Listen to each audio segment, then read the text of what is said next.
ច្បាប់វិន័យមិនមែនសម្រាប់ឲ្យអ្នកដទៃមើលទេគឺសម្រាប់ទប់ចិត្តខ្លួនឯងមេជាងជីអាគារលេខ3ថ្ងៃនេះចង់ថែម100ប្រអប់ទៀតថ្ងៃនេះថែមមិនបានទេយ៉ាងច្រើន50ប្រអប់នៅសល់ចាំស្អែកមានលុយឲ្យរកហើយបែរជាមិនរកបើធ្វើមិនទាន់វានឹងហួសពេលបាយបើហួសពេលតែម្ដងទៅថ្ងៃមុខអ្នកទាំងអស់គ្នានឹងលែងជឿជាក់លើខ្ញុំហើយស្ដាប់គាត់ទៅគាត់ថាប៉ុន្មានគឺប៉ុណ្ណឹងហើយអីចឹងយក50ចុះ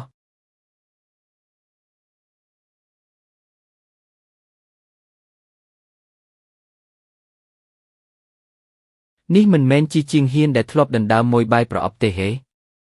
ឬថាឡានស្លបាយក៏លែងមានដែរ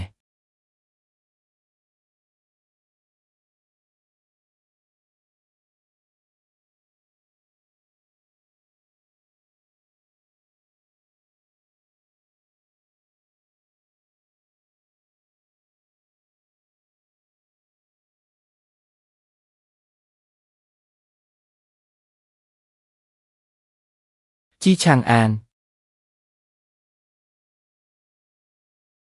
ឯងរៀបចំទេឃ្លានេះទុកតាំងពីយូរហើយមែនទេអ្នករាល់គ្នាដណ្ដើមរោងបាយទៅបើខ្ញុំមិនរៀបចំទេតើឲ្យកម្មករមានបាយហូបនៅថ្ងៃស្អែកយ៉ាងម៉េច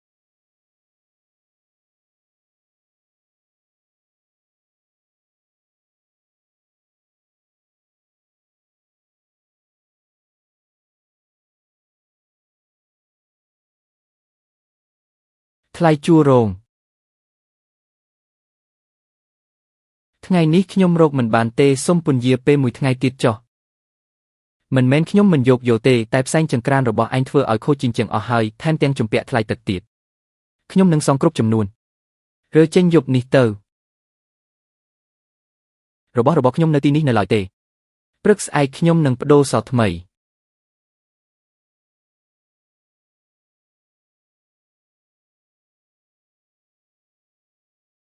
របស់ទាំងនេះសងមិនគ្រប់ថ្លៃជំពាក់ទេនេះមិនមែនជារបស់ឯងទេអ្វីដែលឯងជំពាក់ខ្ញុំក៏មិនទាន់សងអស់ដែរកុំមកបង្កចំនួននៅទីនេះអីឲ្យតែរើចេញអស់នៅយប់នេះទៅគឺបានហើយ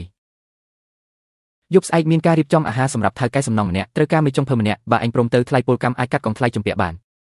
លើកនេះមិនបាច់ទិញបន្លែបង្ការមិនបាច់ដឹកជញ្ជូនទេគ្រាន់តែជួយចម្អិនគឺបានហើយ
មានគេជួខ្ញុំឲ្យទៅចំអិនម្ហូបនៅយប់ស្អែកគ្រាន់តែចំអិនមិនបាច់គិតលុយមិនបាច់ដឹកជញ្ជូនទេអីចឹងត្រូវពិនិត្យមើលគ្រឿងផ្សំឲ្យច្បាស់សួររឿងលុយកាក់ឲ្យច្បាស់និងបញ្ជាក់ពីការទទួលខុសត្រូវឲ្យច្បាស់លាស់កុំយកផ្លូវដែលមើលមិនច្បាស់លាស់ធ្វើជាឱកាសដើម្បីស្រោចស្រង់ជីវិតឲ្យសោះ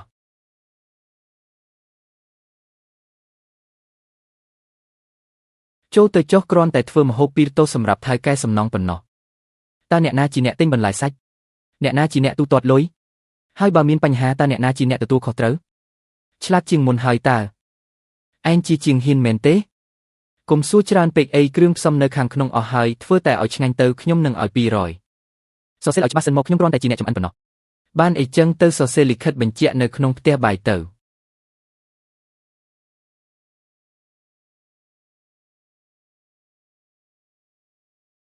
សាច់នេះប្រើមិនកើតទេលាងទឹករួចស្រុះទៅហេតុអ្វីប្រើមិនកើតក្លិនវាមិនស្រួលទេដាក់ស្រានិងម្ទេសឲ្យច្រើនទៅពួកអ្នកមកហូបយប់នេះសុទ្ធតែជាអ្នកធ្វើការធ្ងន់គ្មានអ្នកណាដឹងទេម្ហូបមួយពេលនេះខ្ញុំមិនធ្វើឡើយ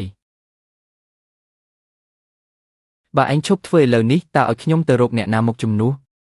ចៅសានហើយនិយាយថាឯងមានស្នាដៃល្អហើយមិនខ្លាចនឿយហត់ទេកុំធ្វើរពេកអី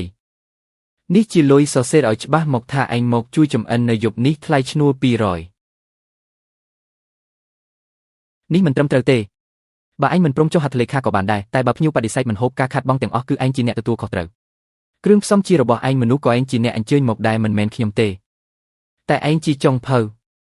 វេឆានៅក្នុងដៃឯងតាខ្ញុំមិនចុះហត្ថលេខាទេអីចឹងយប់នេះគុំសង្ឃឹមថានឹងបានចេញពីទីនេះឲ្យសោះឯណាមហូបយូរម្លេះមិនទាន់លើកមកទៀតចង់លេងសាច់ជាមួយពួកយើងមែនទេមេចុងភើរអ៊ូថាសាច់មិនល្អហើយចង់ឈប់ធ្វើកណ្ដាលទីយកលុយគេហើយបែរជាមិនព្រមធ្វើម្ហូបខ្ញុំមិនទាន់បានយកលុយ1រៀលណាឡើយគ្រឿងផ្សំទាំងនេះមិនស្រស់ល្អទេមិនអាចយកមកធ្វើឲ្យភ្ញៀវហូបបានឡើយហ្វឹងស៊ីអញយករបស់របៀបនេះមកឲ្យពួកយើងហូបមែនទេខ្ញុំចេះតែចម្អិនអាហារប៉ុណ្ណោះតែខ្ញុំមិនយករបស់ខូចគុណភាពមកបោកប្រាស់អ្នកដទៃឡើយយប់នេះគុំសង្ឃឹមថានឹងបានលុយសំបីតែ1សេនឲ្យសោះ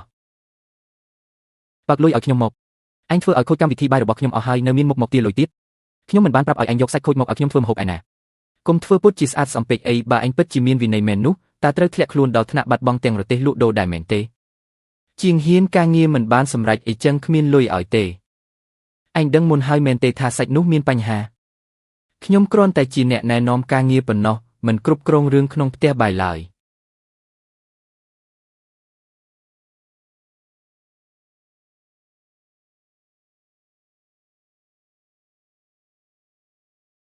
ចង់បានអ្វីដែរនំប៉ាវអត់ស្នូលមួយឮថាយប់មិញនៅហាងស្រាតូចនោះស្ទើរតែយកត្រីស្អុយមកធ្វើឲ្យភ្ញៀវហូបទៅហើយតែចុងភើបានបដិសេធយ៉ាងហោចណាស់គាត់នៅមានសិលធម៌ខ្លះដែរយកទៅហូបចុះទុកឲ្យត្រជាក់នឹងលែងឆ្ងាញ់ហើយ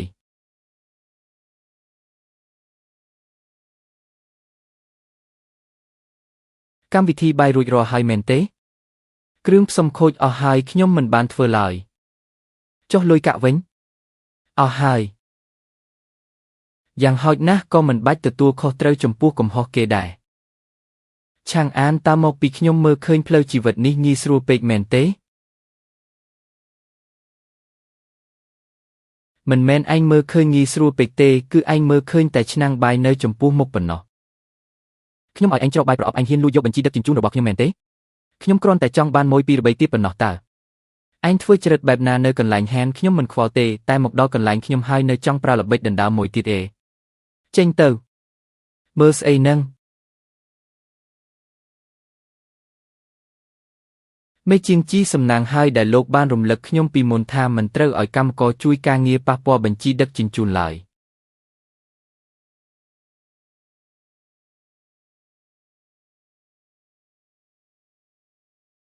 គឺរៀនពីគាត់ទាំងអស់ហ្នឹងគាត់ធ្លាប់និយាយថាអ្នកណាដឹកទៅដល់មុនគឺជារបស់អ្នកនោះហើយខ្ញុំគ្រាន់តែធ្វើតាមគាត់ប៉ុណ្ណោះតើខ្ញុំបង្រៀនអញឲ្យទៅលួចបញ្ជីរបស់គេតាំងពីកាលណាមិនដែលលួចមែនទេយប់ដែលអាគារលេខ3ធ្វើការថែមម៉ោងនោះមិនមែនលោកទេដែលប្រញាប់ច្រកប្រអប់មុនគេនោះ